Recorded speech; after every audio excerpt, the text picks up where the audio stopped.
Hello नमस्कार, स्वागत है आप सबों का एक बार फिर से ऊंची उड़ान के इस यूट्यूब प्लेटफॉर्म पे। मैं हाजिर हूं फिर से आपके लिए एक बार करंट अफेयर का जो सीरीज हमने शुरू किया था उसी का अगला कड़ी फिर से अगली कड़ी लेकर के हम आपके सामने हाजिर हैं। आज हम जिस टॉपिक को आपके लिए लेकर के आए हैं वो टॉपिक आपके लिए बहुत महत्वपूर्ण है। भले ही 4-5 टॉपिक हम लोग लेते हैं, लेकिन पता होगा कि आपके एग्जामिनेशन पॉइंट ऑफ व्यू से बहुत महत्वपूर्ण टॉपिक होते हैं। तो बिना देरी किए हुए चलते हैं हम लेकर के आपके साथ इस टॉपिक को, ऊंची उड़ान वादा सफलता का। अगर आपने ऊंची उड़ान के बारे में कहीं कुछ नहीं सुना है, नहीं जाना है, तो आप जाइए टेलीग्राम चैनल पे ऊंची उड़ान सर्च करेंगे, या फिर अगर आपको लग रहा है कि टेस्ट सीरीज के लिए भी जुड़ना है तो आप बिहार पुलिस, आप साथ ही साथ बीपीएससी का भी जो एग्जाम हो रहा है उसके लिए भी कई तरह का क्या हो रहा है, टेस्ट सीरीज चलाया जा रहा है। तो अब बिना किसी देरी के बेझिझक आप जुड़ सकते हैं ऊंची उड़ान के साथ। तो चलिए शुरू करते हैं। हमारे आज का पहला सवाल क्या है उसको देखते हैं, और आपके स्क्रीन पे पहला सवाल ये रहा। आइए गौर करते हैं, पहला सवाल क्या है हमारा, देखते हैं।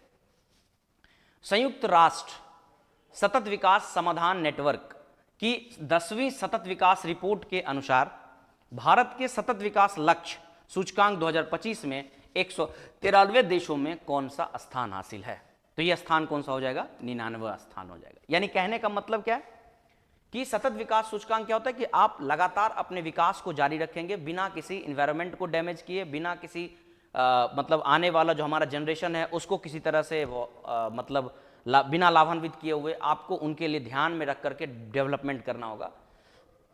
उसे हम सतत विकास कहेंगे, और इसमें भारत का रैंक 99। भारत ने 67 अंक हासिल किया, और भारत इतिहास रचते हुए सतत विकास, जिसको हम लोग एसडीजी कहते हैं, सस्टेनेबल डेवलपमेंट गोल, सूचकांक में पहली बार शीर्ष 100 में अपना जगह बनाया है। इससे पहले 2024 में भारत का रैंक 109वां था। इस सूची में शीर्ष स्थान पर फिनलैंड को प्राप्त हुआ है, और साथ ही साथ दूसरे, तीसरे और चौथे स्थान पर क्रमशः स्वीडन, डेनमार्क और जर्मनी का रहा है। सतत विकास लक्ष्य डेवलपमेंट संयुक्त राष्ट्र द्वारा 2015 में निर्धारित 17 लक्ष्य थे, जिसका उद्देश्य 2030 तक इस लक्ष्य को क्या करना था, प्राप्त करना था। यानी कि 2030 तक हमें क्या करना है, इन 17 लक्ष्यों को क्या करना है, प्राप्त करना है। अगले क्वेश्चन की तरफ चलते हैं। हमारा अगला क्वेश्चन आपके लिए ये रहा कि 2 जून 2025 में 51वां G7 शिखर सम्मेलन हुआ, जिसकी मेजबानी मार्क कार्नी ने किया। ये किस देश के प्रधानमंत्री हैं? मार्क कार्नी कहाँ के? कनाडा के प्रधानमंत्री हैं। इस शिखर सम्मेलन में प्रधानमंत्री नरेंद्र मोदी भी भाग लिए, और उन्होंने कई वैश्विक नेताओं से मुलाकात भी किया। फेडरिक मर्ज जो हैं वो जर्मन चांसलर हैं, और क्लाउडिया शिवनाम पार्डो राष्ट्रपति मैक्सिको के, जो हिस्सा लिए उनके बारे में आपको हम बात कर रहे हैं। फिर उसके सिरिल रामफोसा राष्ट्रपति हैं दक्षिण अफ्रीका के। लुइस इनासियो लुदा सिल्वा राष्ट्रपति हैं ब्राजील के। इमैनुअल मैक्रोन द राष्ट्रपति हैं फ्रांस के, और लीजे मयांग राष्ट्रपति दक्षिण कोरिया के। तो इन सबों ने क्या किया था, हिस्सा लिया था, और उन्होंने नेताजी जो है अपने देश के प्रधानमंत्री नरेंद्र मोदी, उन्होंने इन सारे नेताओं से क्या किया, मुलाकात किया। तो आप देख सकते हैं किन किन नेताओं से इन्होंने मुलाकात किया था। आप स्क्रीनशॉट भी ले सकते हैं। चलिए इसके अलावा देखेंगे तो इसके अलावा भी वो कई नेताओं से मिले, जैसे सिरेगु इशिबा प्रधानमंत्री जापान से। जॉर्जिया मेलोनी आपको पता होगा, ये प्रधानमंत्री हैं कहाँ के, ये इटली के। उसके अलावा बात करेंगे तो किर स्टामर जो हैं ये आपके कहाँ के हो जाते हैं, ये यूनाइटेड किंगडम प्रधानमंत्री हैं। और फिर उसके बाद एंथनी एल्बानी जो है प्रधानमंत्री ऑस्ट्रेलिया की हैं, और उर्सुला वान डेर लियोन अध्यक्ष कहाँ, यूरोपियन आयोग के हैं। तो ये आपका सवाल था। आई होप आपको समझ में आया होगा। एक सेकेंड, चलिए अगले क्वेश्चन की तरफ चलते हैं। नेक्स्ट क्वेश्चन हमारा क्या है, आपके स्क्रीन पे दिख रहा होगा, आपके स्क्रीन पे अगला क्वेश्चन दिख रहा होगा। चलिए शुरू करते हैं अगले क्वेश्चन को। ईरान के खिलाफ इजराइल के सैन्य अभियान का क्या नाम है?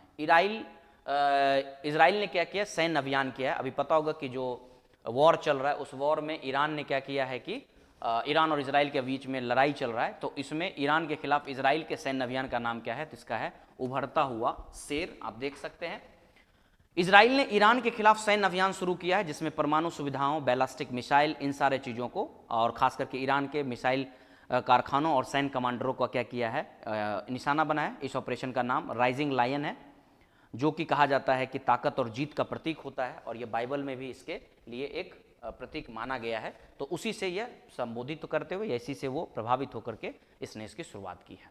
अगले क्वेश्चन की तरफ चलते हैं। आज का हमारा अगला क्वेश्चन, सैन्य अभ्यास शक्ति 2025 कहाँ आयोजित होगा? तो ये हो गया ला कैवलीर। ला कैवलीर सैन्य शक्ति अभ्यास 2025 भारत और फ्रांस के बीच में होने वाला है और ये 8वां संस्करण है। ये 1 जुलाई 2025 से तक ला कैलवरी फ्रांस में आयोजित किया जाएगा। इसका उद्देश्य संयुक्त अभियानों के लिए रणनीति, तकनीकी प्रक्रियाओं का आदान प्रदान कर सके और दोनों देश के बीच में बेहतर से बेहतर रणनीति पे काम किया जा सके। इसी को लेकर के भारत और फ्रांस के बीच में जो सैन्य अभ्यास होगा जिसका नाम क्या रखा गया है, ला कैवलियर। तो ये आपका आज का सवाल था। आई होप आपको समझ में आया होगा। छोटे छोटे टॉपिक के तहत हम लोग आगे बढ़ते हैं, फिर ऐसे वीडियो के साथ हम लोग आपके अगले क्लास में अगले टॉपिक को लेकर के मिलते हैं। तब तक अपना पढ़ते रहिए, ख्याल रखिए, ध्यान रखिए और जो भी आपकी कमेंट्स आ रही है हम उसको पढ़ रहे हैं और प्रयास कर रहे हैं कि उसको धीरे धीरे ठीक करें।